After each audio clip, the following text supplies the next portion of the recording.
ভালোবাসার আরেক নাম কিসমত। এবারের ঈদ আয়োজনে আসছে কিসমত। এই কিসমত নাটকটি অনেক আগেই শুটিং শেষ হয়েছে, সকল কার্যক্রম অনেক আগেই কমপ্লিট, এখন শুধু রিলিজ দেওয়া বাকি। অভিনেতা ইয়াশ রোহান এবং অভিনেত্রী তানজিন তিশা এই নাটকটিতে জমিয়ে অভিনয় করেছেন।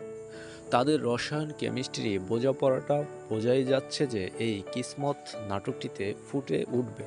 নাটকটি বেশ অনেক দিন যাবৎ আটকে আছে। কেন আটকে আছে, কী কারণে আসছে না, এবারে ফাইনালি ঈদে আসার কথা রয়েছে, তারপরেও কেন এত বিলম্ব? অবশেষে নাটক পরিচালক মোহাম্মদ মিফতা আরনান ভাই জানিয়েছেন নাটকের স্পন্সরশিপ পেয়ে গেছেন। নাটকটি খুব শীঘ্রই সিএমবির ইউটিউব ব্যানারে আসছে। কিসমতের নাটক কিসমতের গল্পটা হচ্ছে একদম রোমান্টিক, ভালোবাসার কাটাকাটি নিয়েই নাটকের গল্প, যেখানে দেখা যাবে ইয়াশ রোহান ও তানজিন তিশার রোমান্টিক এবং তাদের অভিনয়ের ঝলকটা দেখা যাবে এবার কিসমতে।